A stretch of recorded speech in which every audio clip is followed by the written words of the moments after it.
Selamat sore Bapak Ibu, Saudara sekalian, teman-teman semuanya. Assalamualaikum warahmatullahi wabarakatuh. Salam sejahtera untuk kita semua. Om Swastiastu, Namo Buddhaya, Salam Kebajikan. Selamat datang di Tanpa Nama Talk yang ke-15 spesial Hari Anak. Apa kabar Anda semua di hari yang spesial ini? Hari ini Tanpa Nama Talk spesial berkolaborasi dengan Komnas Perlindungan Anak dan dengan topik yang sangat seru, yang sangat sesuai dengan hari ini, Hari Nasional Anak, yaitu Buka Mata dan Hati Kita untuk Anak Indonesia. Narasumber kita kali ini adalah ahli di bidang perlindungan anak, jadi tidak diragukan lagi kontribusinya untuk Indonesia. Beliau sudah pergi ke seluruh Indonesia untuk memperjuangkan hak-hak anak. Beliau adalah Bapak Aris Merdeka Sirait selaku Ketua Komisi Nasional Perlindungan Anak Indonesia. Baik, hari ini kita semua mungkin merasa topik anak masih jauh gitu ya. Tapi percayalah, kita semua juga pernah menjadi anak-anak, dan kita mungkin sekarang sudah punya anak atau nanti kita akan punya anak. Jadi topik untuk anak ini seharusnya menjadi topik yang penting, karena ini juga sangat-sangat berguna untuk kita di kapanpun itu. Halo teman-teman semua yang sudah join.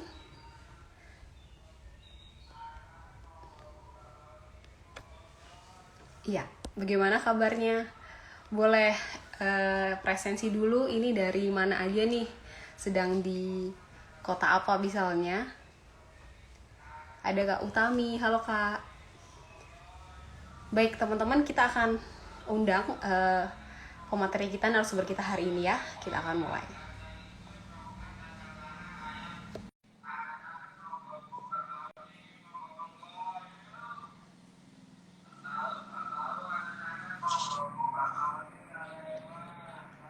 Halo, selamat sore Pak Aris.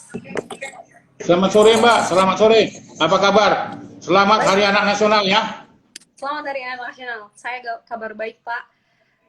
Bapak bagaimana kesibukannya dan kabarnya Pak? Tentu kita di dalam rangka Hari Anak Nasional begitu sibuk ya.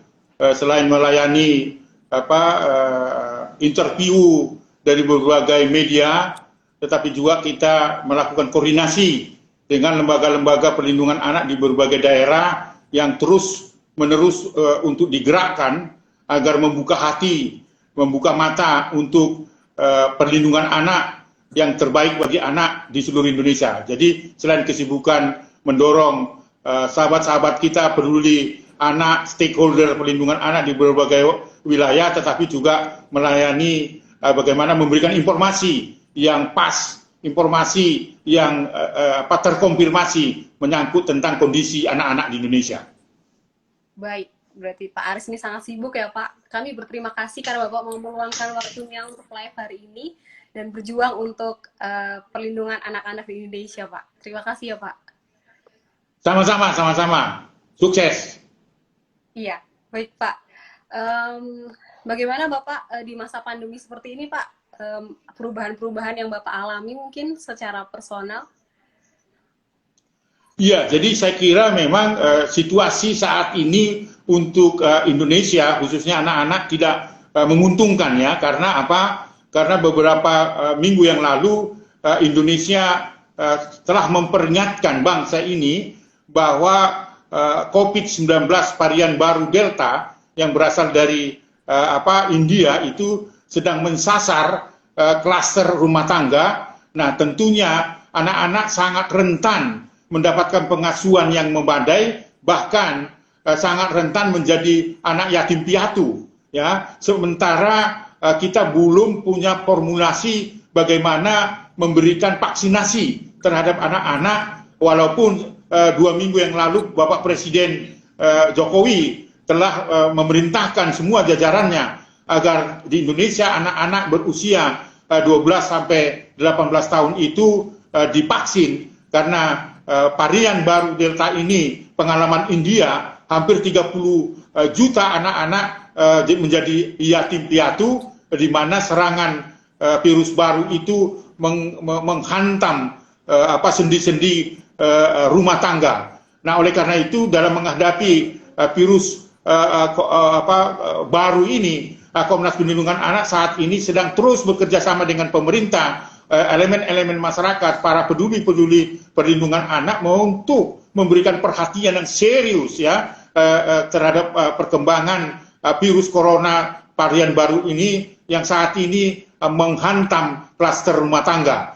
Nah, belum lagi anak-anak yang saat ini belum punya formulasi bagaimana melindungi anak berusia 0 sampai 5 tahun. Jadi Komnas Perlindungan Anak sekarang ini terus-menerus ya meminta kepada komponen bangsa ini untuk tidak saling mengolok-olok, tidak saling mempersalahkan, patuhlah dan taatlah pada protokol COVID-19 sehingga anak-anak kita tidak menjadi terancam menjadi anak yatim piatu.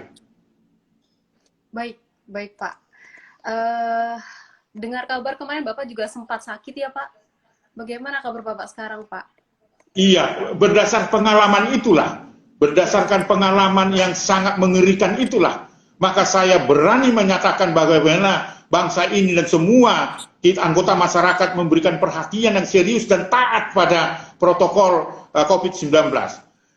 Di awal tahun 2020, ya, bahwa COVID-19 itu menyerang Indonesia, dan pada awal, saya kira bulan Maret tahun 2021, saya sungguh-sungguh dikejutkan ketika kesibukan-kesibukan di dalam situasi Indonesia darurat terhadap COVID-19, Komnas Perlindungan Anak tak henti-hentinya untuk melakukan kegiatan di berbagai daerah sekalipun bahwa virus corona itu sangat menakutkan, tetapi Komnas Perlindungan Anak atas doa anak Indonesia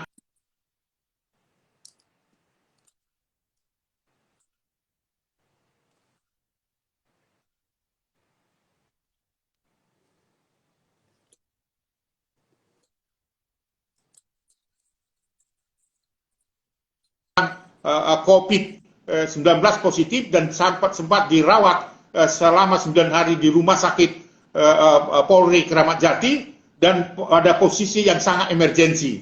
Di dalam proses penyembuhan itu masuk pada 5 hari di mana kita dirawat di rumah sakit secara intensif, itu kita sudah merasa khawatir dan sudah membayangkan bahwa kita sudah harus meninggalkan dunia ini dan meninggalkan anak-anak Indonesia. Tetapi berkat doa dari para aktivis perlindungan anak dan secara khusus tentu anak Indonesia, saya bisa melampaui ancaman kematian itu dengan patuh terhadap protokol tambahan dan sebagainya, dan ucapan terima kasih karena saya diberikan pelayanan yang sangat VVIP oleh rumah sakit Polri Kramat Jati. Itulah yang menyelamatkan saya sehingga saya saat ini masih sangat tegar, masih bersama anak Indonesia untuk memberikan perhatian bagi anak-anak yang saat ini sedang menghadapi virus atau COVID-19 varian baru Delta. Wah, iya Pak, kami bersyukur Bapak bisa melewati itu dengan baik dan sekarang sehat dan memberikan kontribusi lanjutan ya Pak. Kami berterima kasih. Pak, kalau misalnya kita boleh lanjut pembahasan tentang ini kan Hari Anak Nasional. Sebenarnya bagaimana ya Pak sejarah perkembangan perlindungan anak gitu di Indonesia? Mungkin sekarang sudah ada UU Perlindungan Anak. Itu bagaimana dulu ceritanya itu bisa terbentuk ya Pak, supaya kita semua bisa tahu? Iya, jadi sejak Majelis PBB bersidang, ya, itu mensahkan pada tahun 1989 instrumen internasional yang digunakan sebagai instrumen hukum internasional untuk melindungi anak disahkan melalui sidang PBB tahun 1989. Di tahun 1990, Indonesia 1 tahun setelah disahkan oleh Majelis PBB, itu meratifikasi Konvensi PBB dalam bentuk Kepres di tahun 1990. Berangkat dari sanalah ada konsekuensi setiap negara yang meratifikasi Konvensi PBB melakukan harmonisasi, menyesuaikan undang-undang nasional, mengadopsi ketentuan instrumen internasional apa yang dikenal dan diatur di dalam Konvensi PBB tentang hak anak. Lalu ada kewajiban yang kedua, membentuk lembaga perlindungan anak sebagai state body untuk menjalankan isi dari ketentuan Konvensi PBB tentang hak anak itu. Lalu kemudian ada konsekuensi setiap negara yang meratifikasi Konvensi PBB itu untuk selain harmonisasi terhadap undang-undang tetapi juga melahirkan undang-undang perlindungan anak. 7 tahun dan hampir 8 tahun berjalan proses ratifikasi itu atas prakarsa Kementerian Sosial, pada saat itu Departemen Sosial, atas dukungan Badan Dunia Anak-anak UNICEF, melahirkan sebuah keputusan Menteri nomor 81 tahun 97 tentang pembentukan lembaga perlindungan anak mulai dari tingkat pusat sampai tingkat 1, tingkat 2. Pada masa zaman Presiden kedua Soeharto, struktur di dalam kepemerintahan sampai ke daerah itu mengenal kata kabupaten kota itu adalah tingkat 1 dan tingkat 2. Nah, pada saat itu lahirlah lembaga perlindungan anak di tingkat pusat atas dasar dari keputusan Menteri 81 tahun 97. Jadi atas pendiriannya itu adalah di Indonesia ada yang disebut namanya State Body Child Protection. Nah, di tingkat pusat namanya Lembaga Perlindungan Anak Pusat. Di tingkat kabupaten kota, Lembaga Perlindungan Anak tingkat 1 dan tingkat 2. Kemudian Lembaga Perlindungan Anak di tingkat provinsi.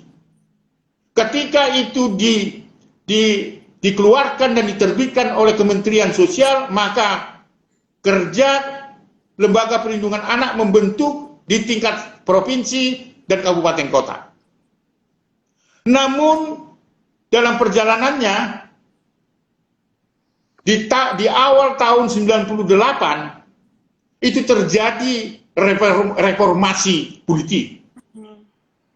Ya, tahun 98 di awal Mei.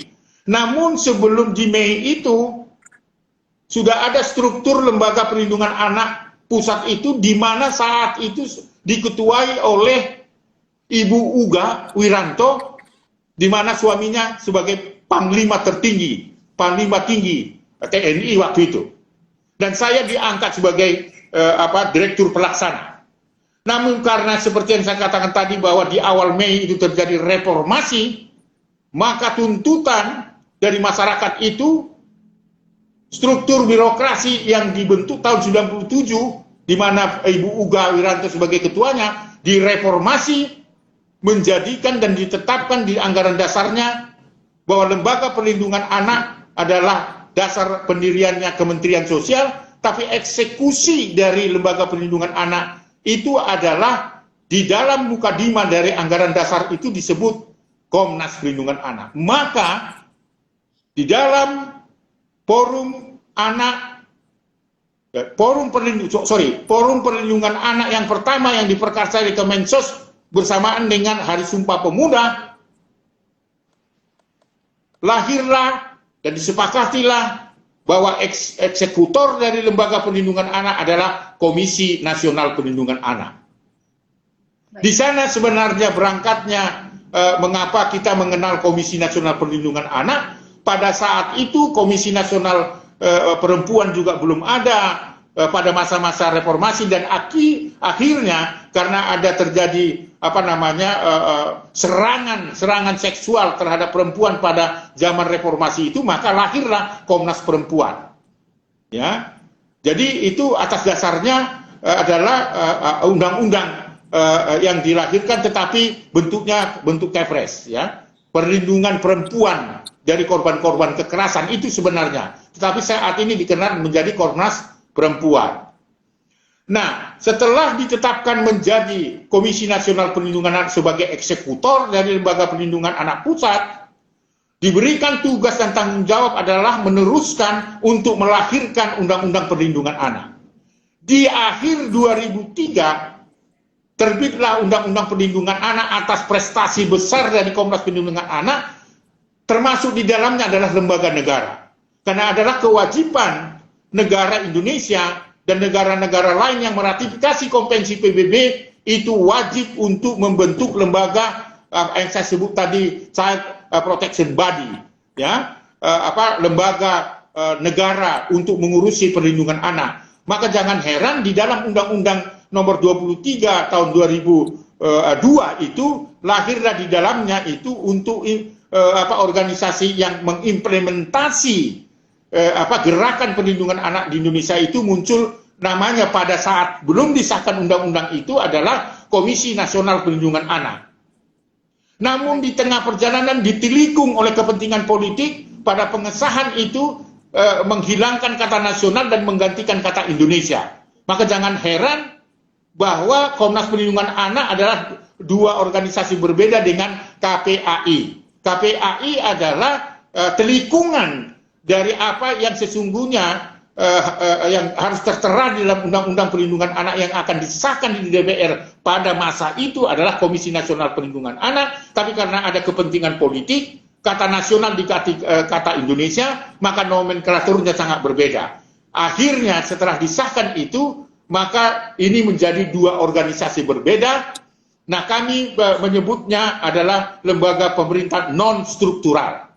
Ya. Kalau KPAI adalah lembaga negara yang diatur oleh undang-undang atau tertera di dalam Undang-Undang 23 tahun 2002. Itu yang membedakan itu. Nah, namun demikian dalam perjalanan Komnas Perlindungan Anak, karya-karya besarnya cukup sangat luar biasa, di mana melahirkan Undang-Undang Perlindungan Anak, melahirkan lembaga negara dalam ini KPAI, itu adalah karya besar dari Komnas Perlindungan Anak yang dinyatakan dan diberi tugas dan mandat pada saat Forum Nasional Perlindungan Anak di tahun 1998. Itulah cikal bakalnya bahwa Komnas Perlindungan Anak yang sampai hari ini lahir pada saat reformasi di tahun 1998, tapi dasar pendiriannya adalah surat keputusan menteri di tahun 1997. Karya besar yang lain adalah perlu saya ingatkan kepada semua masyarakat dan bangsa ini, kita juga berhasil mengorganisir gerakan perlindungan anak yang berbasis pada masyarakat dan keluarga. Kita juga berhasil mencanangkan gerakan memutus mata rantai kekerasan terhadap anak yang dideklar 4 menteri pada 5 tahun yang lalu. Menteri siapa itu? Ketika itu adalah Bapak Rudi Digantara sebagai Kominfo. Yang kedua adalah Ibu Profesor Dr. Yohana Yembise selaku Menteri Pemberdayaan Perempuan dan Perlindungan Anak. Yang ketiga adalah Menteri Sosial Hovifa Indar Parawansa. Yang berikut adalah ketika itu Anies Baswedan sebagai Menteri Pendidikan. Jadi 4 menteri itu bersama stakeholder mencanangkan gerakan memutus mata rantai kekerasan. Karena apa? Karena Indonesia pada saat itu juga kita mendeklarasi bersama Menteri Pemberdayaan Perempuan di Monas bersama dengan Wakil Gubernur pada saat itu adalah Pak Ahok. Itulah cikal bakal lahirnya Perpu. Sekali lagi saya ingin jelaskan lahirnya Perpu nomor 1 tahun 2016, di mana kita menyatakan bahwa kondisi eksploitasi darurat itu didominasi oleh darurat kejahatan seksual. Dan kita menyatakan ini sudah menjadi ancaman bangsa ini, menjadi keresahan. Maka Komnas Perlindungan Anak mengusulkan kepada Bapak Presiden untuk mengeluarkan Perpu 17 tahun 2016. Itulah cikal bakal lahirnya Undang-Undang 17 tahun 2016 yang meningkatkan hukuman minimal bagi predator kejahatan seksual yang semula 5 tahun menjadi 10 tahun minimal, maksimal 20 tahun, dan bahkan seumur hidup. Bahkan yang sangat luar biasa dengan Perpu itu, dengan diundangkannya Perpu itu menjadi Undang-Undang 17 tahun 2016, bahwa kejahatan seksual terhadap anak itu merupakan kejahatan extraordinary crime. Kejahatan luar biasa setara dengan tindak pidana khusus, narkoba, terorisme, korupsi yang dapat diancam seumur hidup. Hanya ada di Indonesia para predator kejahatan seksual yang diancam seumur hidup, tidak ada di negeri lain. Itu artinya apa? Memang situasinya pada saat itu sudah darurat. Nah, prakarsa lain atau prestasi lain adalah kita mampu mendorong, banyak kontroversi, banyak orang menolak, kita mampu mendorong Bapak Presiden mengeluarkan peraturan pemerintah nomor 70 tahun 2020 tentang tata laksana kebiri lewat suntik kimia bagi para predator-predator. Setelah menjalani hukuman fisik, dia bisa mendapatkan tambahan hukuman kebiri, apa yang kita disebut namanya kastrasi lewat suntik kimia. Itu adalah karya besar dari Komnas Perlindungan Anak. Di tahun 2000, Indonesia saat itu belum mengakui hak anak untuk berpartisipasi dan anak untuk didengar pendapatnya. Baik itu dari rumah, negara, dan lingkungan. Tetapi Komnas Perlindungan Anak di tahun 2000 berhasil mencanangkan Kongres Anak Indonesia yang pertama, di mana itu adalah wujud dari hak anak untuk berpartisipasi dan untuk didengar pendapatnya. Dan sampai hari ini berjalan dengan baik. Hanya saja untuk tahun ini tidak ada Kongres Anak Indonesia dan tahun yang lalu karena kita menghadapi COVID-19 dan tidak dibenarkan untuk bertatap muka. Karya besar lain lagi, sekali lagi, kita dapat mengungkap kasus Angelin, ya, kematian dan tragedi kematian Angelin 6 tahun lalu di Denpasar, yang saat ini dan kemarin kita sudah mencanangkan bahwa kematian Angelin itu akan dipakai sebagai ikon anti kekerasan terhadap anak. Dan pada bulan-bulan ini kita akan mengirimkan surat kepada Bapak Presiden untuk mengeluarkan keputusan Presiden bahwa kasus dan tragedi kematian dari Angelin itu bisa dipakai sebagai ikon anti kekerasan yang jatuh diperingati hendaknya lewat keputusan Presiden itu setiap 10 Juni tahun-tahun berikutnya. Nah, kasus-kasus lain dengan penanganan kasus lain seperti saat ini kita sedang menghadapi situasi emergensi atau darurat terhadap bencana, dan kita juga punya sistem kedaruratan di mana setiap ada tsunami, setiap ada bencana alam kita hadir dan kita punya konsep untuk itu dan dilaksanakan. Dan terakhir ini kita sedang terus menyusun sistem pendataan, mekanisme perlindungan untuk anak-anak supaya bisa terhindar dari serangan corona. Pekerjaan besar itu adalah pekerjaan Komnas Perlindungan Anak bersama stakeholder para pegiat perlindungan anak di setiap wilayah. Ini sedikit panjangnya saya jelaskan supaya masyarakat di dalam rangka Hari Anak Nasional ini tahu keberadaan Komnas Perlindungan Anak itu. Komnas Perlindungan Anak itu selalu hadir untuk anak Indonesia di dalam situasi apapun, sampai kepada anak-anak perbatasan, terisolasi, ya, daerah pengungsian. Komnas Perlindungan Anak selalu hadir untuk anak-anak itu yang ada di sana. Itulah kerja-kerja keras sampai hari ini, walaupun kita menghadapi corona, kita tidak akan takut. Karena apa? Karena anak Indonesia mendoakan kita untuk tetap sehat dan patuh terhadap patuh terhadap protokol kesehatan COVID-19. Demikian, Mbak. Baik, Pak. Begitu panjang sejarah dan lika-liku Komnas dan juga prestasinya terhadap Indonesia. Dan Bapak, kalau begitu bagaimana sekarang implementasi dari peraturan-peraturan itu tadi dan kondisi anak sekarang? Apakah peraturan tadi sudah bisa menyelamatkan anak-anak Indonesia di kondisi yang seperti ini, Pak? Iya, fakta memang menunjukkan, ya, di Hari Anak Nasional itu ada banyak anak-anak menangis. Ada banyak anak-anak sekarang isoman. Banyak anak-anak miskin di kota dan di desa yang tinggal di daerah-daerah padat itu saat ini sedang menghadapi berbagai penyakit, termasuk asma, paru-paru basah, dan kurang gizi. Fakta itu tidak bisa dipungkiri. Dan ancaman bagi anak-anak akan kehilangan keluarga akibat banyaknya orang tua terpaksa meninggalkan dunia ini karena tidak mampu melawan virus corona. Itu situasi nyata, senang atau tidak senang. Ada banyak anak menjadi korban perbudakan seks, ada banyak anak menjadi korban eksploitasi seksual komersial, termasuk di masa-masa COVID-19 ini. Ada banyak juga anak-anak yang dieksploitasi untuk kepentingan-kepentingan politik kelompok tertentu, diajarkan paham-paham radikalisme, ujaran kebencian, dan intoleransi. Dan ini adalah situasi yang nyata, di mana diselamatkan dari praktek-praktek eksploitasi itu. Belum lagi eksploitasi ekonomi yang dipekerjakan di jalanan, di pasar, di perkebunan, di tepi pantai, bahkan di tempat-tempat berbahaya lainnya, di industri. Ini adalah posisi anak Indonesia dan keberadaan anak Indonesia yang mau tidak mau kita harus betul-betul memberikan perhatian terhadap anak ini.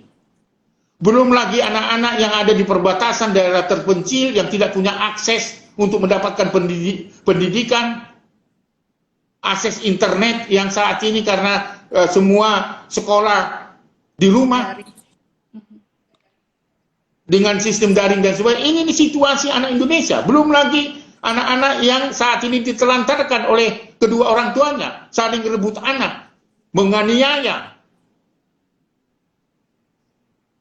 Demikian juga pada posisi anak saat ini 52% mengalami kekerasan seksual yang justru dilakukan oleh orang terdekat. Siapa orang terdekat itu?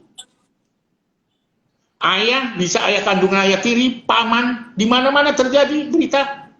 Tapi hari ini tidak terputus berita itu, bahwa kejahatan seksual itu dilakukan oleh pamannya sendiri, oleh seisi rumah itu, oleh abangnya, yang seharusnya menjadi garda terdepan untuk melindungi anak, tetapi justru sebagai pelaku kejahatan seksual.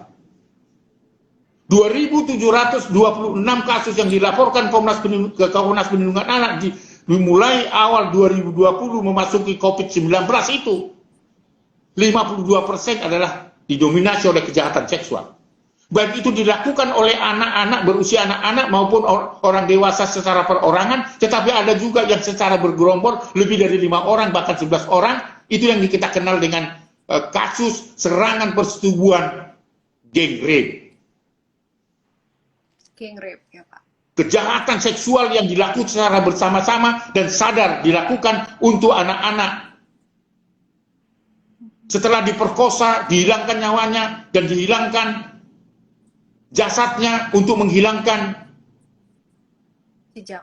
identitas pelakunya. Ini situasi yang ada. Tidak bisa dipungkiri bahwa ini adalah persoalan bangsa ini memasuki di tahun 2021, termasuk kita saat ini merayakan Hari Anak Nasional. Situasi anak Indonesia itu tidak menguntungkan. Tetapi tentu harus kita bersemangat. Jangan berputus asa. Karena itu fakta. Jadi keberadaan anak ini adalah keberadaan yang harus mendapatkan perhatian dengan kita. Maka tagline Hari Anak Nasional itu adalah bagian dari bagaimana mengajak masyarakat membuka matanya, membuka hati dan telinganya untuk menyelamatkan anak-anak Indonesia. Jika tidak, saya hanya mau mengatakan warning. Jika tidak, maka kita akan kehilangan generasi keluarga maupun generasi bangsa. Apa yang kita kenal the lost generation. Itu dimungkinkan. Apalagi kita menghadapi COVID-19 ini. Karena COVID-19 dengan varian baru Delta itu justru menyerang klaster rumah tangga. Itu artinya apa? Anak di Indonesia ada dan berjumlah hampir 80 juta. Saat ini data Kementerian Sosial menyatakan ada 4,1 juta balita terlantar. Itu umur di bawah 5 tahun. Belum lagi yang berada pada posisi umur 7 tahun, ya, 6 tahun, 7 tahun, dan sebagainya, jumlahnya akan semakin banyak. Jadi kalau kita tidak bisa menghadapi varian baru Delta itu, maka seperti awal tadi saya katakan bahwa Indonesia dimungkinkan dan sangat rentan akan menemukan banyak anak-anak yang menjadi yatim piatu. Pertanyaannya, siapa yang bertanggung jawab untuk itu? Ada banyak anak-anak saat ini membutuhkan pertolongan, khususnya di daerah-daerah perbatasan. Oleh sebab itu, sejak kemarin, rangkaian apa yang kita sampaikan seperti pertanyaan tadi, sampai hari ini saya belum berhenti-hentinya menyapa anak Indonesia untuk menyatakan semangat dalam situasi apapun. Tapi jangan lupa, orang tua, masyarakat, pemerintah, dan negara harus juga punya kewajiban untuk segera membuka mata hati untuk menyelamatkan anak-anak Indonesia. Jadi ada banyak anak-anak saat ini membutuhkan pertolongan kita. Selain tadi korban-korban kekerasan terhadap anak, ada juga korban-korban dari perdagangan manusia, di mana banyak anak-anak korban-korban dari kekerasan dalam rumah tangga, dalam kekerasan fisik, ya. Banyak anak-anak terpaksa meregang nyawa dengan cara-cara yang tidak manusiawi dan biadab. Misalnya seperti 1 minggu yang lalu saya menerima laporan dari Kabupaten Kampar, di mana seorang putri umur 7 tahun ya dipukul karena akibat dari kekerasan dalam rumah tangga, masih bernyawa, dikubur, diinjak-injak, ditanam secara itu situasi kejahatan yang di luar dugaan kita. Juga kami menerimakan laporan pada 3 minggu yang lalu di Sukabumi, bagaimana seorang istri baru melahirkan anak umur 3 bulan karena dia curiga suaminya selingkuh dengan orang lain. Dia mencelupkan anak itu di dalam bak mandi dan meninggalkan anak itu di dalam bak mandi itu. Dan itulah bentuk-bentuk kekerasan. Dan di samping itu juga ada anak-anak yang diikat di pohon kelapa, disiram air panas, dikerumuni oleh disorak-sorai oleh warga masyarakat, tapi tanpa pertolongan. Itulah bentuk-bentuk kekerasan yang di luar akal sehat manusia. Di dalam rangka memperingati Hari Nasional itu, tentunya saya tidak berlebihan menyatakan itu, karena itulah fakta yang terjadi. Yang nggak mungkin saya menutup-nutupi masalah ini, karena nanti anak Indonesia tidak akan mendoakan Aris Merdeka Sirait dengan jajarannya dan seluruh staf dan seluruh Dewan Komisioner. Saya kira kita justru membohongi diri kita sendiri. Itulah situasi real kita menghadapi situasi anak Indonesia. Tetapi saya hanya berpesan untuk anak Indonesia terus bersemangat, sekalipun dalam posisi tidak menguntungkan, tetapi Tuhan akan memberikan jalan keluar, dan doa-doa dari kita semua anak-anak Indonesia akan terselamatkan. Itulah saya kira kita mendukung tagline dari Anak Nasional ini, bagaimana anak Indonesia juga bisa terhindar dari pandemi COVID-19 dan kemudian bersama-sama bahu-membahu menyelamatkan anak Indonesia. Sekali lagi saya harus katakan bahwa mari kita buka mata kita, telinga kita, hati kita untuk anak Indonesia. Itulah kondisi real dari anak Indonesia saat ini. Baik, ada banyak sekali kasus kejam, kekerasan fisik, kekerasan tadi Bapak bilang psikologis, bahkan yang paling besar adalah seksual. Ada juga penelantaran gitu ya Pak, bahkan human trafficking. Dan itu harus membuka mata kita semua teman-teman. Dan Bapak, kalau misalnya Bapak sudah melihat kasus-kasus tersebut, sebenarnya apa Pak yang menjadi latar belakang permasalahan atau akar masalah, kenapa hal ini selalu ada? Apakah keluarganya, apakah masalah ekonomi, atau bagaimana Bapak? Jadi ini komplikasi ya masalahnya, bukan hanya karena kemiskinan, tapi banyak perspektif ya. Di dalam penegakan hukumnya juga masih sangat lemah. Sekalipun kita sudah punya undang-undang yang sangat komprehensif, tetapi penegakan hukumnya sumber dayanya masih sangat kurang, dan pemahaman tentang bagaimana dia melihat anak itu sebagai manusia yang punya harkat dan martabat, dan meletakkan anak itu sebagai titipan dan anugerah Tuhan. Dan ini belum dipahami secara luas.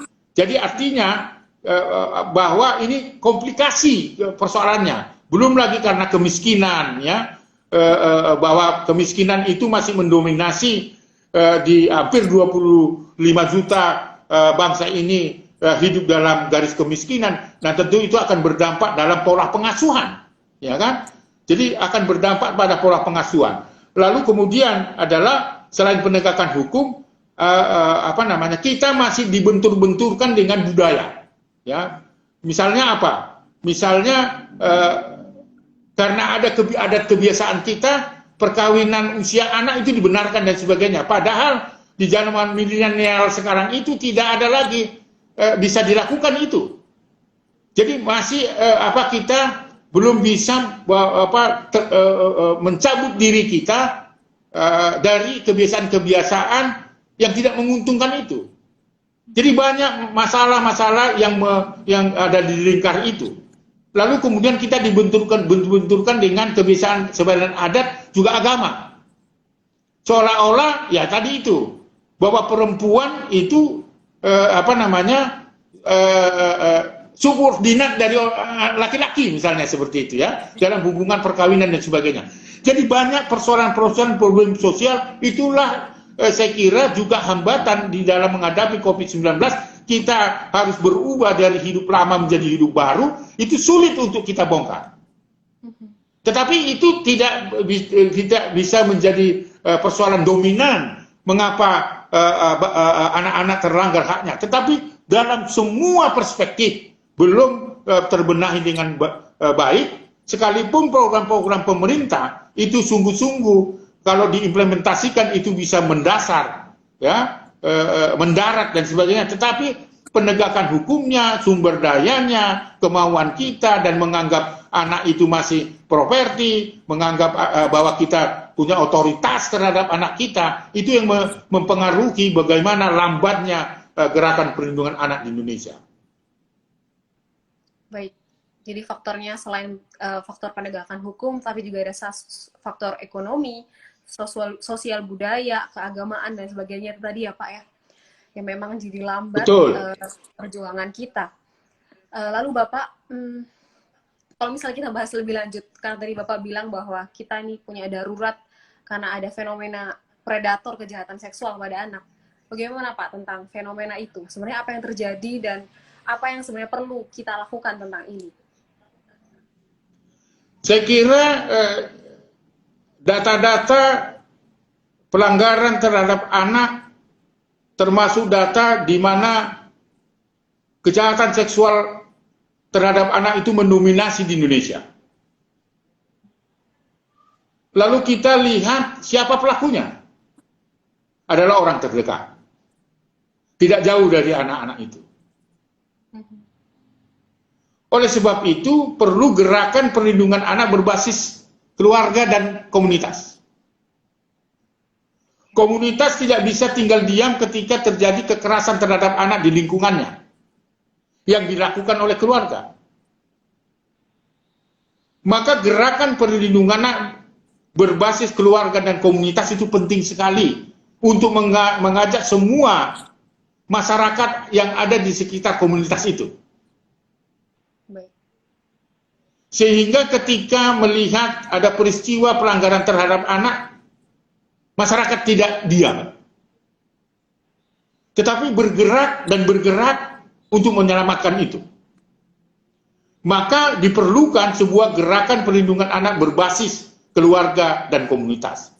Karena di dalam komunitas itu ada keluarga, ada anggota masyarakat, dan ada lembaga-lembaga masyarakat yang di sana seperti RT, seperti lembaga Karang Taruna, ya, kemudian ibu-ibu pengajian juga kan setiap minggu ada dan sebagainya. Lalu kemudian kita juga punya alat-alat komunikasi lewat masjid, lewat musola, ya, itu diberdayakan untuk mengingatkan semua warga masyarakat di tempat itu untuk punya kewajiban untuk melindungi anak.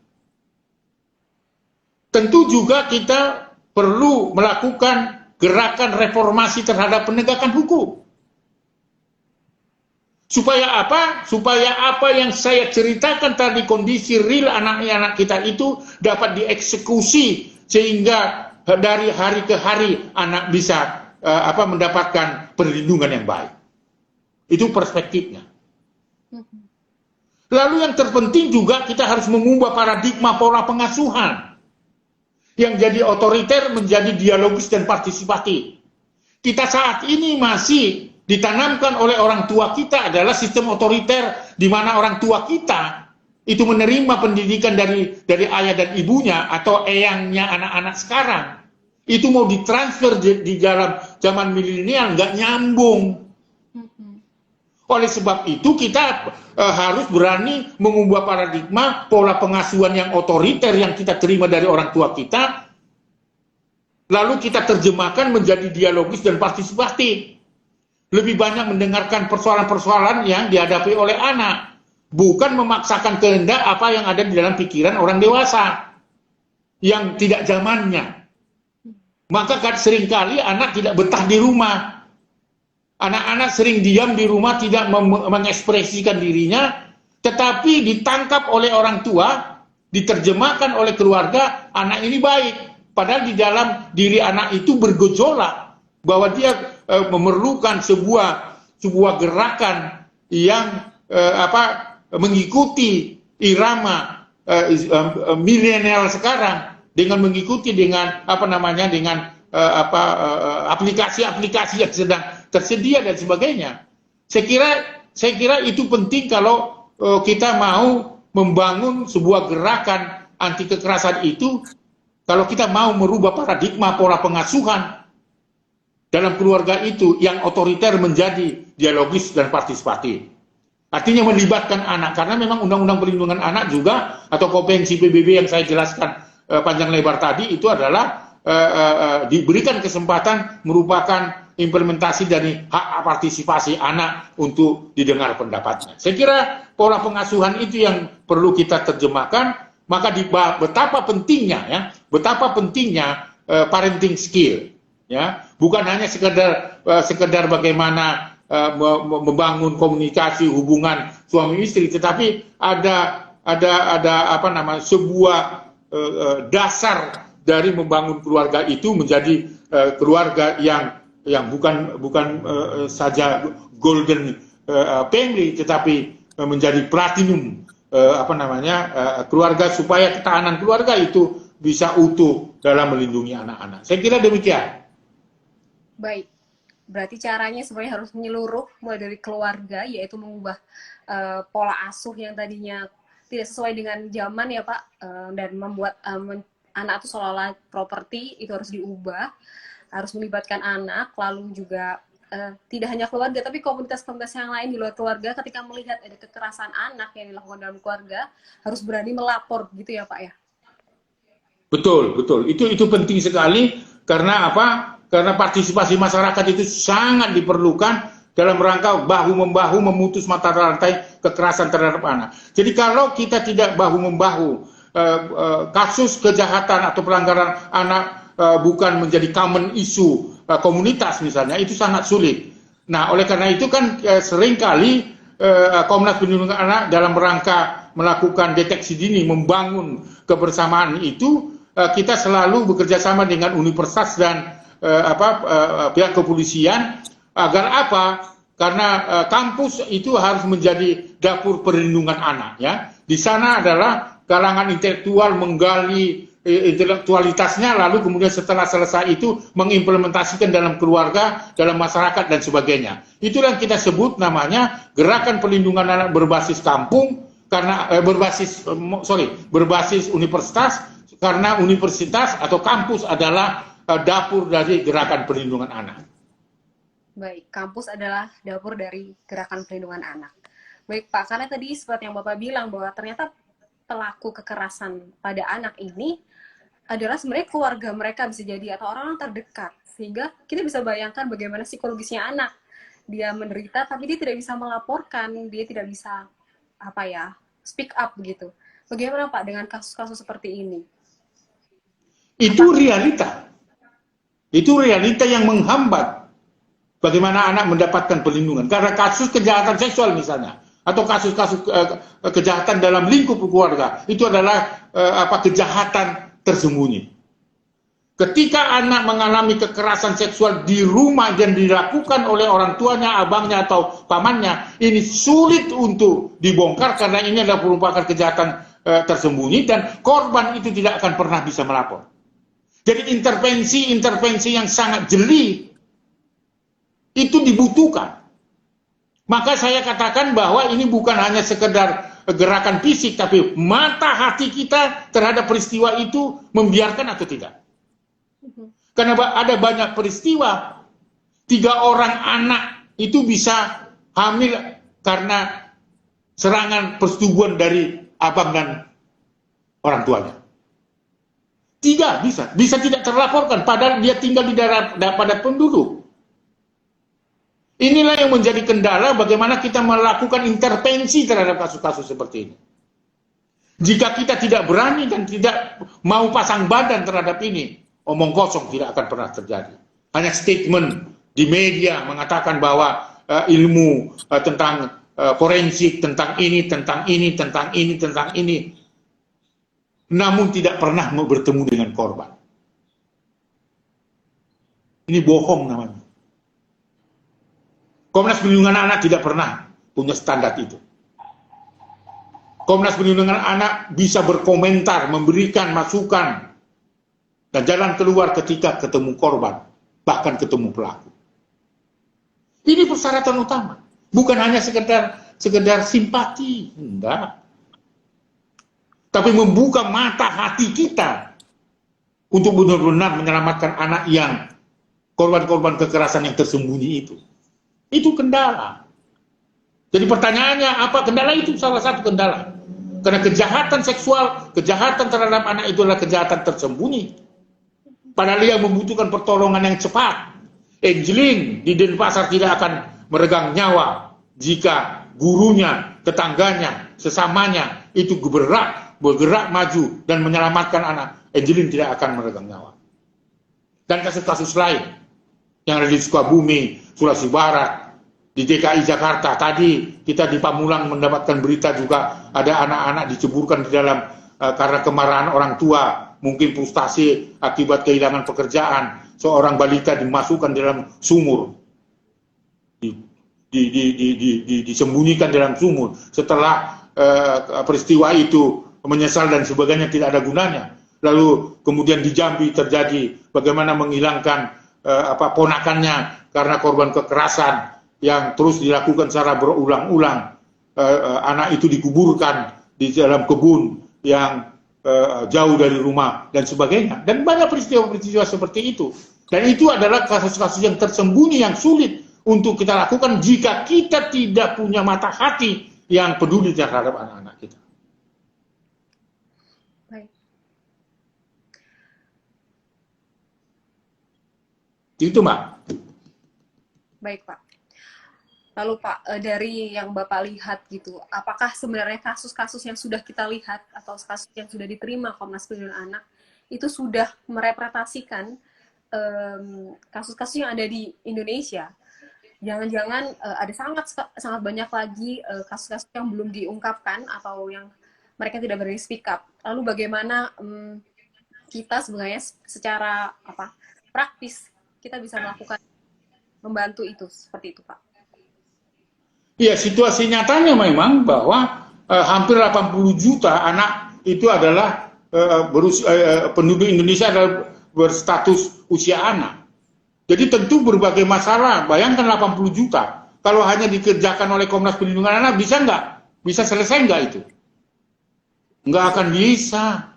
Oleh karena itu diperlukan ya gerakan perlindungan anak yang menyeluruh. Ya, semakin banyak organisasi semakin baik. Jangan organisasi satu dengan organisasi menafikan. Biarkan berjalan. Jangan ada persyaratan-persyaratan Anda dengan saya, dengan para aktivis perlindungan anak misalnya, bisa memberikan perlindungan bagi anak atau membangun gerakan perlindungan anak kalau sudah ada sertifikasi. Sertifikasi dari mana? Karena setiap manusia diciptakan oleh Tuhan punya tanggung jawab sosial. Apa yang kita kenal dengan social responsibility tanpa sertifikat itu.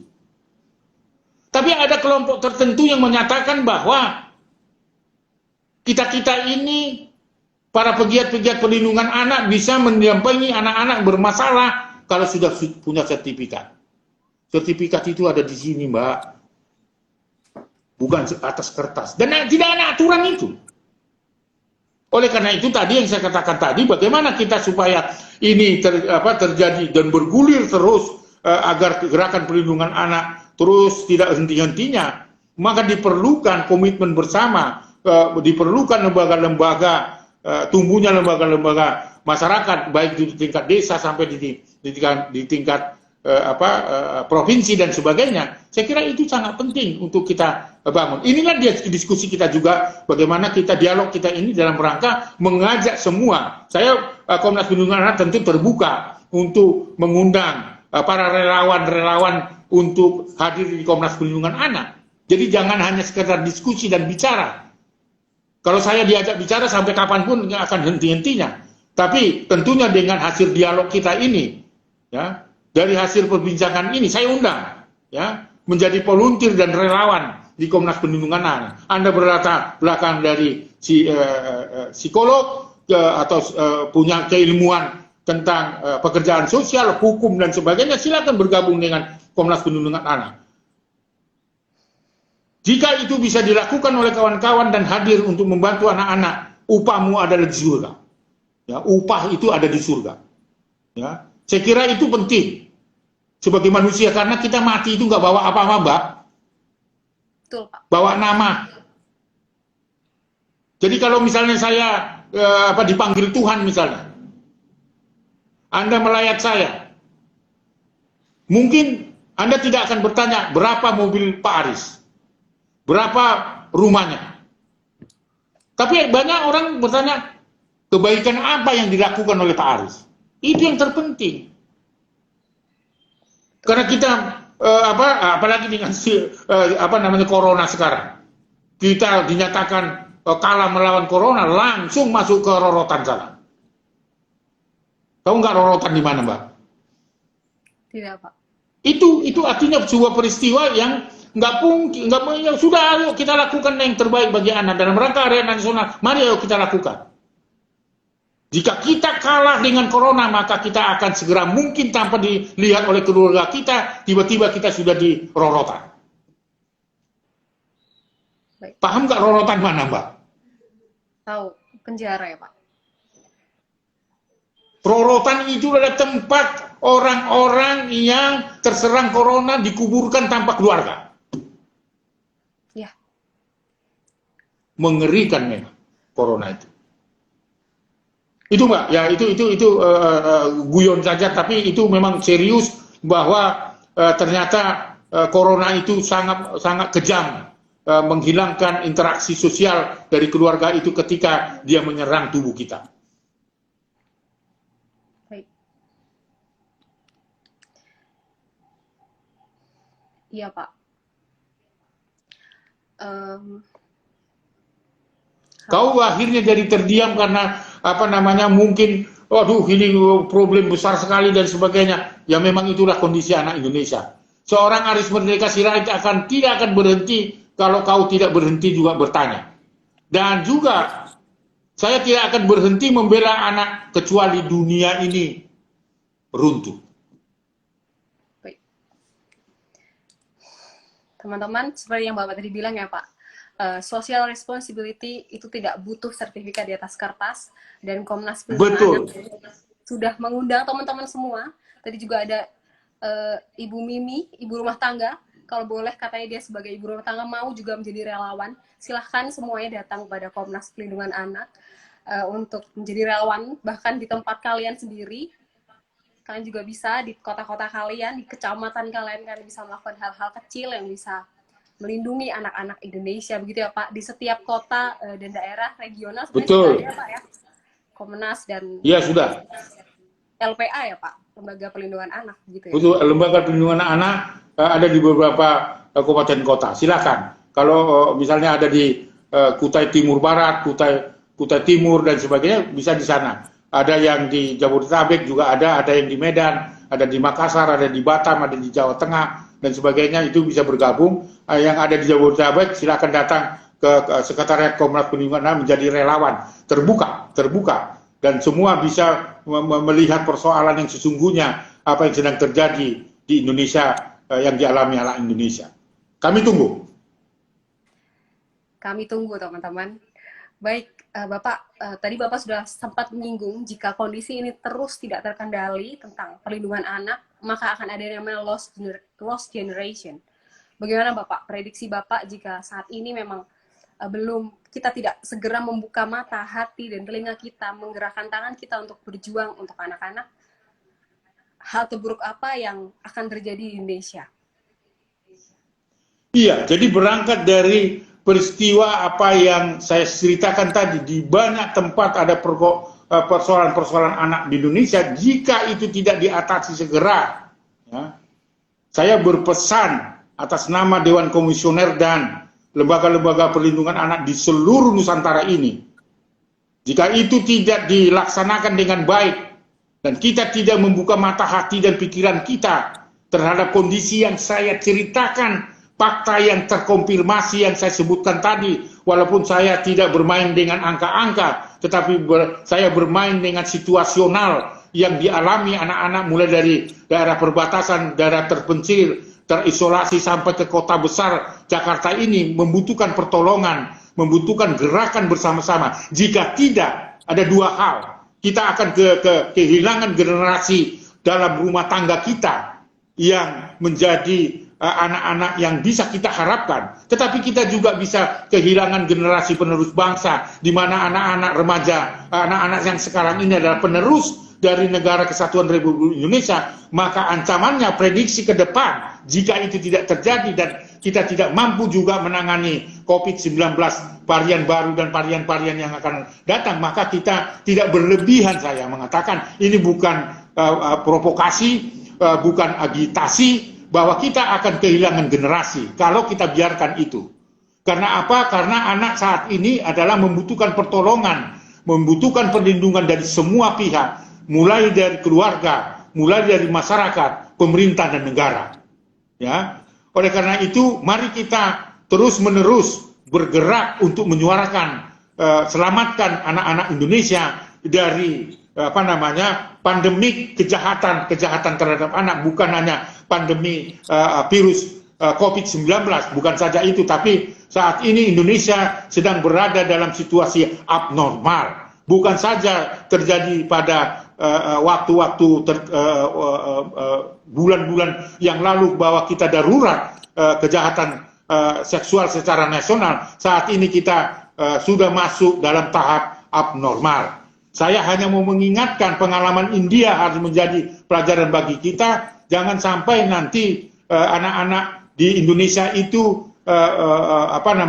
bertumbuh menjadi anak-anak yang yatim piatu, dan kita akan menjadi kewalahan untuk menangani itu. Sekali lagi bahwa kita harus mengajak semua komponen bangsa ini tidak saling mengolok-olok, tidak saling menyalahkan, tapi mari bergerak untuk memberikan perlindungan bagi anak supaya anak-anak bisa hidup baik, hidup tenang, karena kewajiban orang dewasa lah, kewajiban orang tua lah, kewajiban masyarakat, kewajiban pemerintah, kewajiban dari negara untuk melindungi anak-anak sehingga anak-anak mempunyai masa depan dan perspektif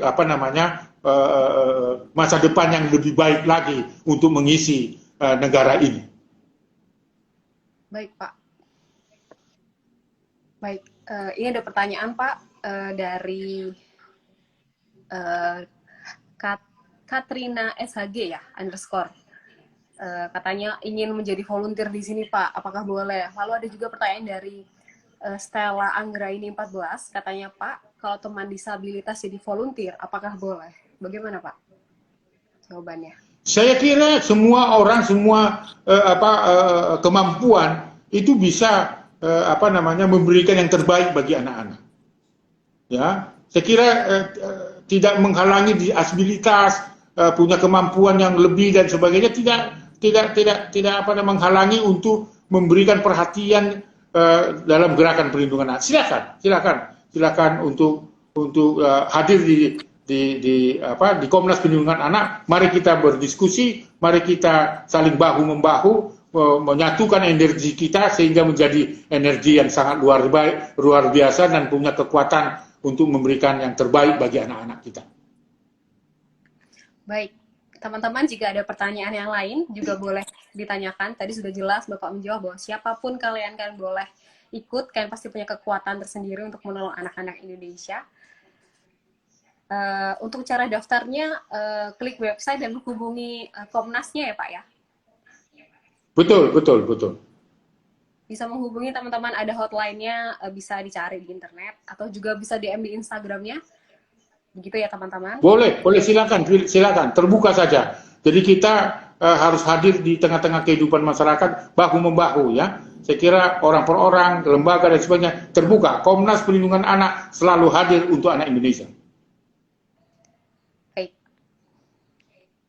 Apakah ada teman-teman yang bertanya juga? Sekali lagi teman-teman.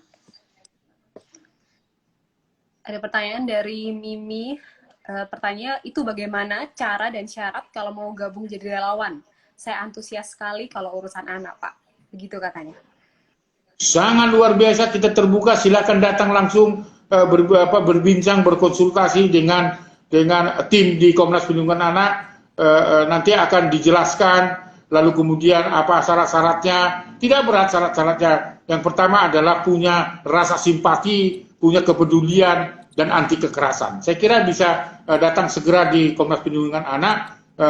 Mudah-mudahan apa istilahnya sekarang ini PM darurat itu akan berhenti setelah tanggal 25. Silakan, kita bisa bersama-sama karena setiap hari masalah-masalah anak itu membutuhkan pertolongan dan tenaga-tenaga kita. Karena ini merupakan komitmen kita bersama. Sekali lagi, Komnas Perlindungan Anak terbuka, silakan kita diskusikan apa yang menjadi kebutuhan-kebutuhan kita nanti. Ya, baik. Kalau saya boleh sharing, teman-teman, saya juga pernah menjadi volunteer di Komnas Perlindungan Anak. Tadi ditanyakan, apakah ada mengeluarkan dana dan sebagainya. Tidak dipungut dana ya Bapak ya, tapi kalau ingin memberikan... Oh iya, saya langsung potong, tidak dipungut biaya apa-apa, bawa saja mineral dari rumah, ya. Bawa saja makanan dari rumah. Memang Komnas Perlindungan Anak tidak menyiapkan makanan, tapi kalau mineral paling tidak menyiapkan dan tidak membayar apa-apa, dan kita akan fasilitasi untuk langsung paling tidak mendengarkan masalah-masalah, berbagai masalah anak-anak yang dilaporkan oleh keluarganya. Jadi tidak memungut biaya dan sebagainya, tetapi kita berharap makan siang sampai sore itu ditanggung oleh volunteer sendiri. Tapi air mineral ditanggung oleh Komnas Perlindungan Anak. Saya kira demikian. Ya, betul teman-teman. Ini masih banyak sekali yang bertanya terkena secara teknisnya. Jadi teman-teman kalian bisa buka saja di Instagramnya saja yang lebih mudah, teman-teman bisa DM di sana untuk bisa tanya prosedurnya begitu. Lalu kalau kantornya ada di Jalan TB Simatupang nomor 33 Jakarta Timur, begitu ya Pak ya?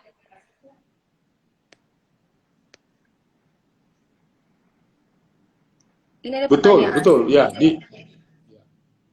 Ya, begitu teman-teman, nanti bisa langsung ditanyakan ya.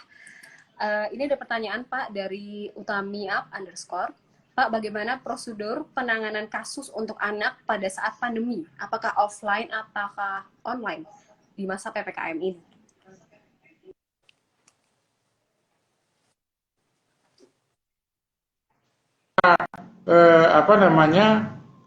Lewat aturan, bagaimana kita menegakkan saat ini sudah ada 6M. Kita mengajarkan kepada anak kita patuh dan taat pada protokol kesehatan COVID-19 saat ini sudah bertambah 6. Yang pertama adalah mencuci tangan dengan sabun dengan air mengalir, memakai masker, menjauhi kerumunan, menghindari mobilitas yang tinggi. Lalu apa lagi ya?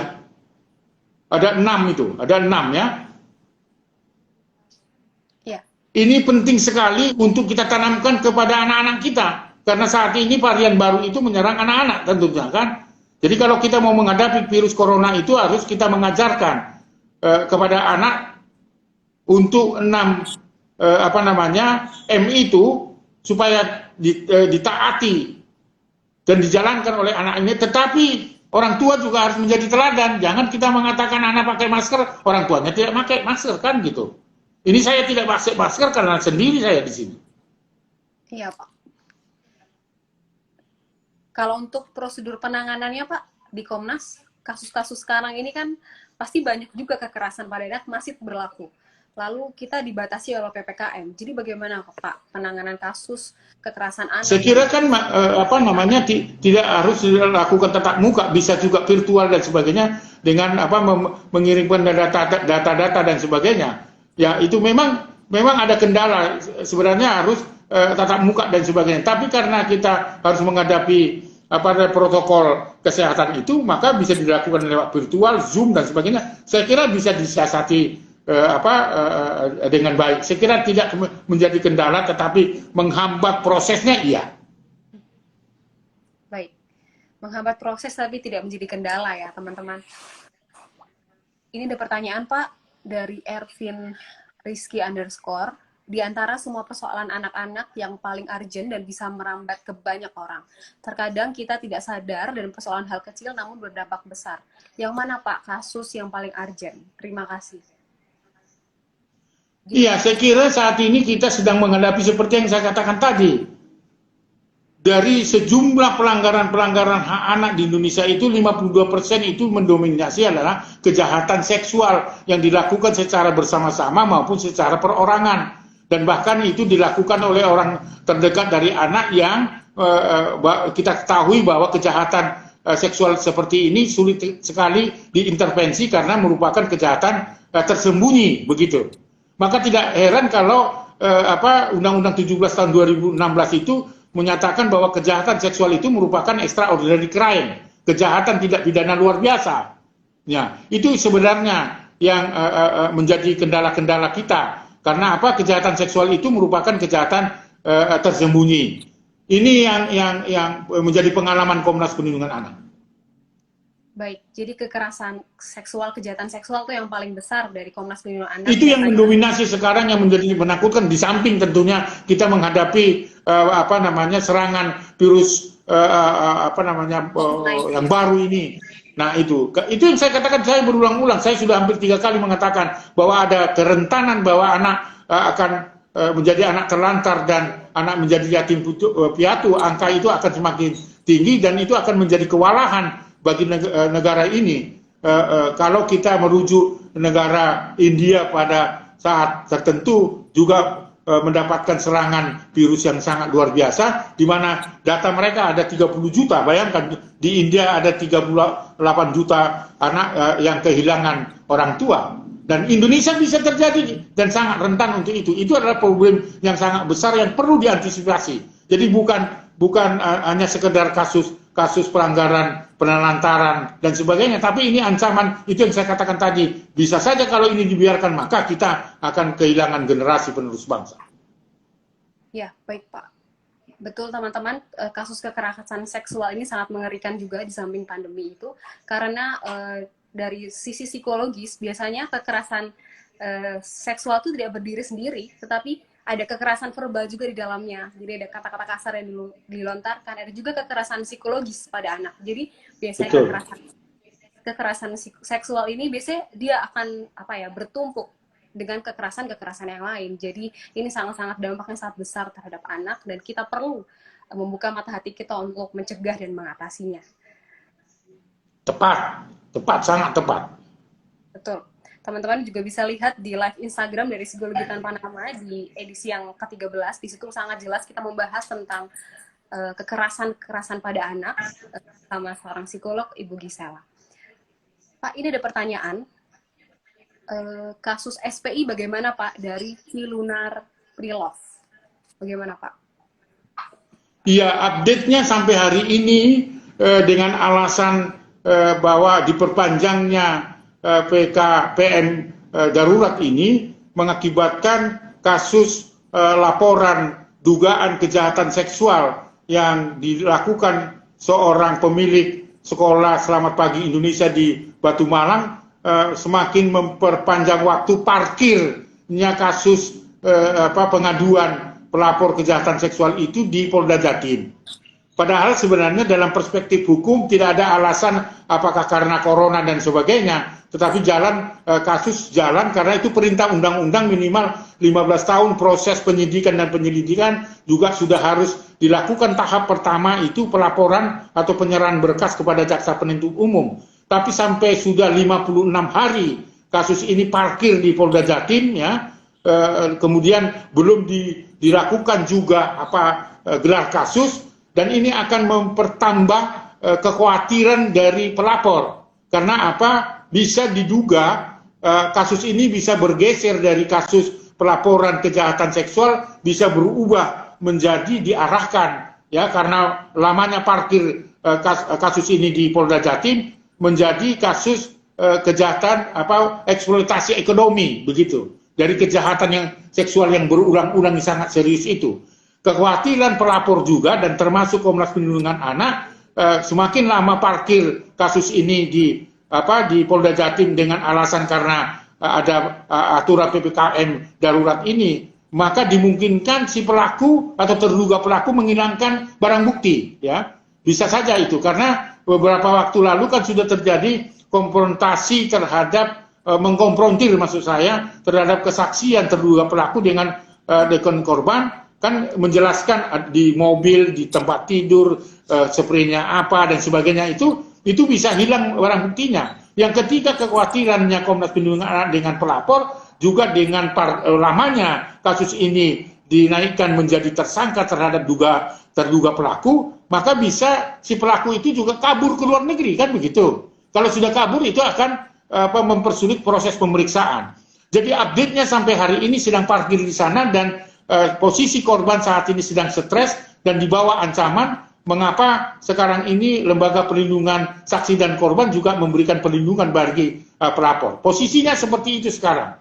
Namun demikian kita tidak berputus asa. Kami sudah mengirimkan surat kepada Polda Jatim supaya diterima untuk kita gelar kasus ya, gelar kasus segera mungkin untuk menetapkan segera mungkin juga tersangka supaya kekhawatiran tadi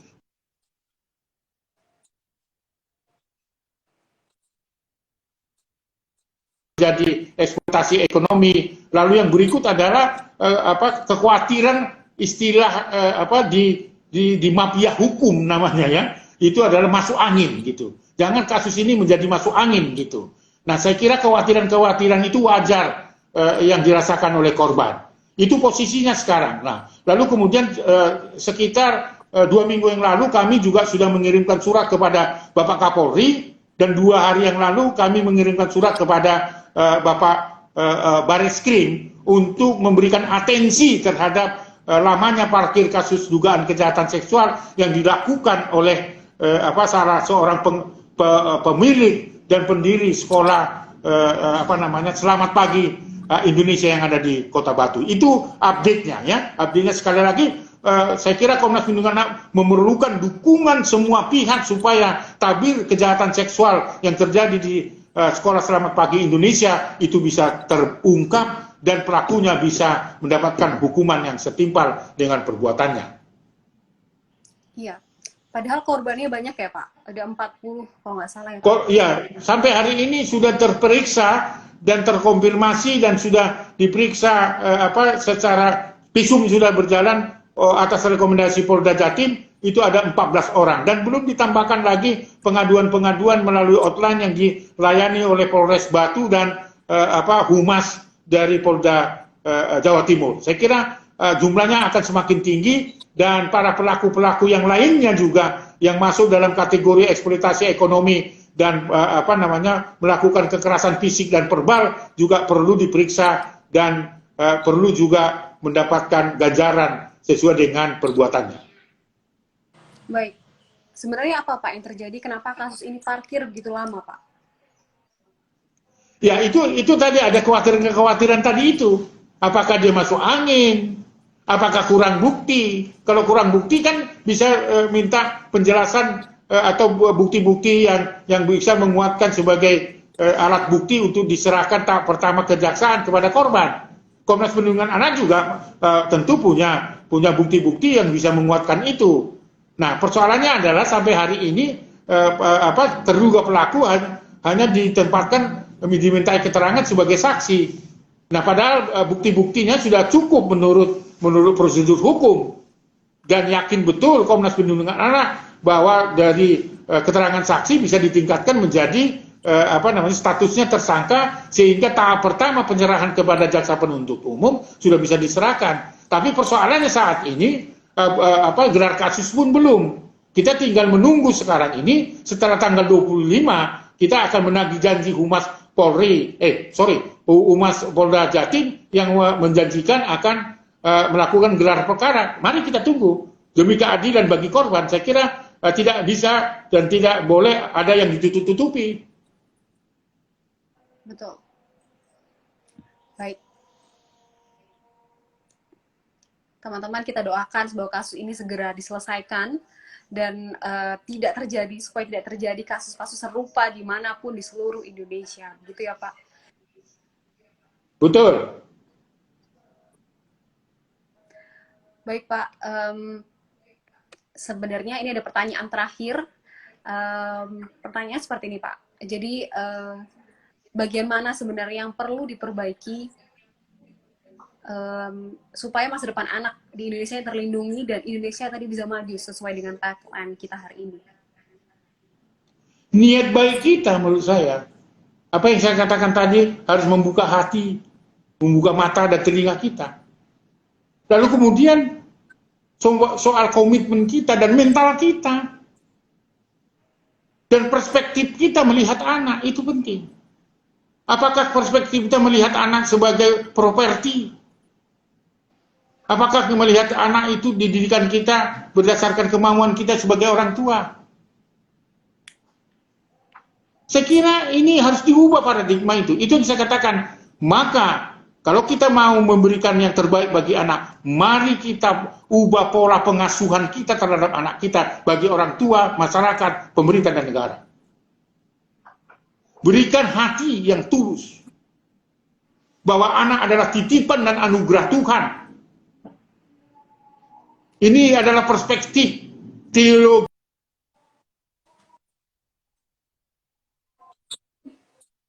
di mana anak itu adalah hanya titipan Tuhan yang patut dan wajib oleh orang dewasa untuk kita lindungi, bukan untuk dikorbankan menjadi korban-korban kekerasan. Karena dia dianugerahkan kepada kita. Oleh sebab itu, mari terus kita buka mata hati kita. Mata hati itu yang penting.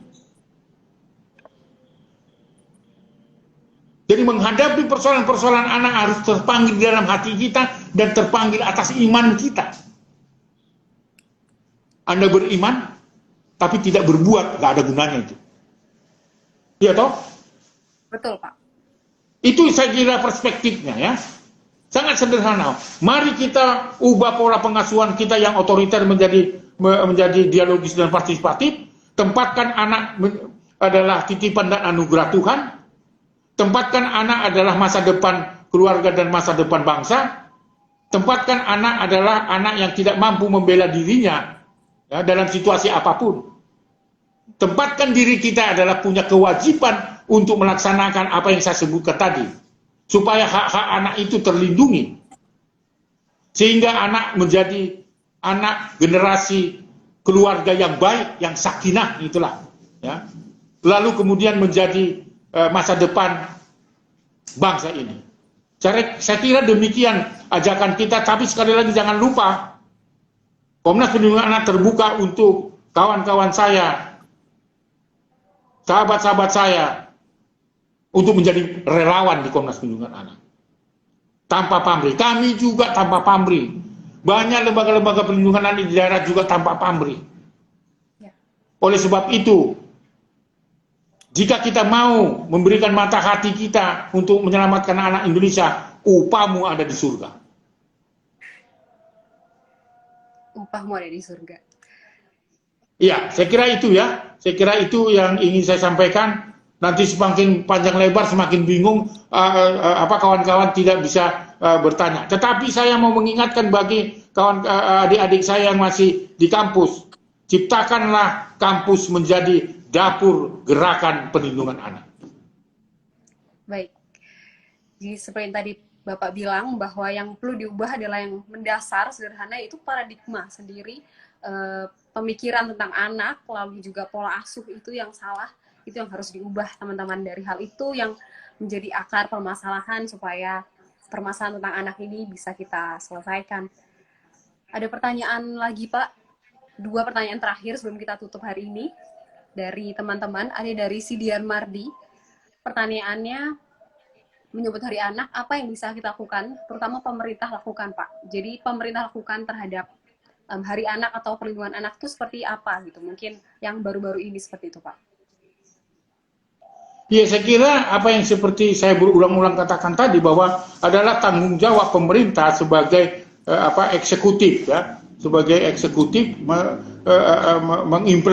sebagai implementator terhadap apa yang saya ceritakan tadi. Maka mulailah bergerak membangun partisipasi masyarakat juga. Jadi pemerintah juga harus memberikan alokasi dan penguatan kelembagaan, alokasi dana dan sebagainya. Saya kira itu. Jadi tidak hanya sekedar ngomong aja dan seterusnya. Saya kira disitulah peran pemerintah untuk menjadi jembatan agar gerakan perlindungan anak itu bisa berjalan dengan baik. Baik. Ini pertanyaan terakhir. Mungkin urgensi pertanyaannya adalah karena kekerasan ini dampaknya besar, Pak. Jadi pertanyaan dari Sri Ningrum. Pertanyaannya seperti ini.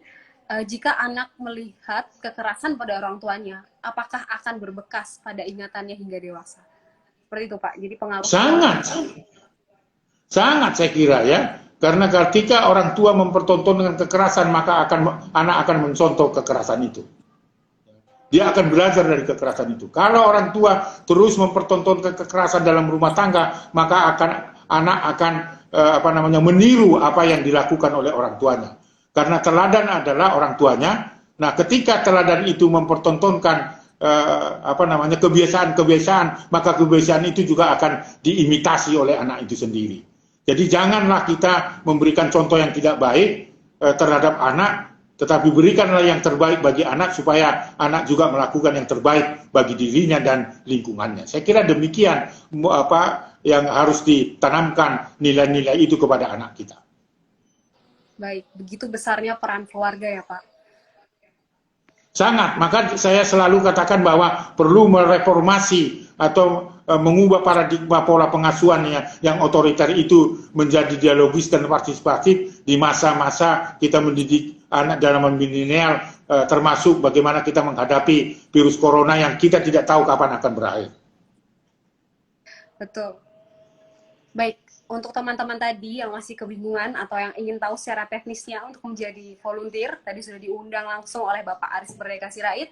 Kalian bisa follow Instagramnya di @komnasanak dan @arismerdeka.official. Di situ teman-teman bisa tanya dan bisa tahu prosedurnya seperti apa. Begitu ya teman-teman.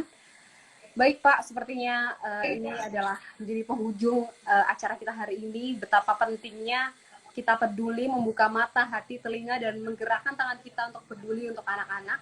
Sebelum kita tutup, Pak, apa closing statement dari Bapak yang bisa menggugah dan menekankan teman-teman semua untuk bisa bergerak maju untuk anak-anak?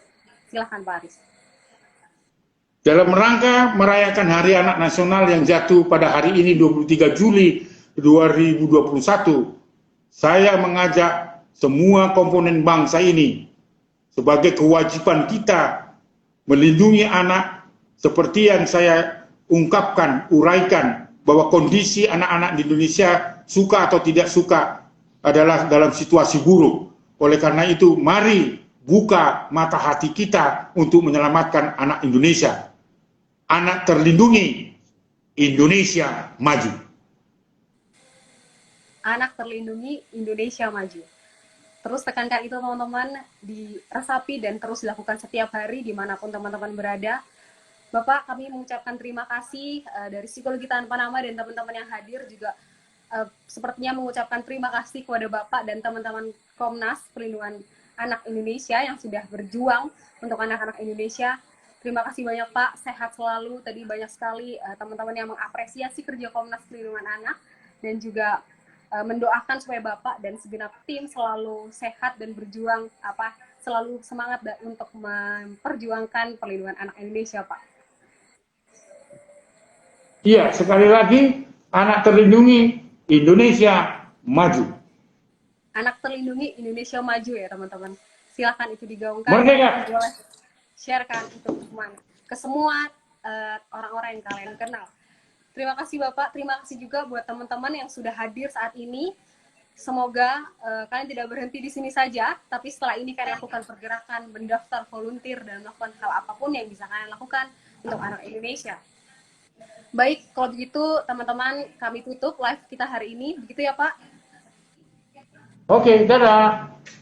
Terima kasih teman-teman, sampai ketemu lagi di Psikologi Tanpa Nama, Tarman Matsop yang ke-16. Sampai jumpa. Selamat Hari Anak Nasional.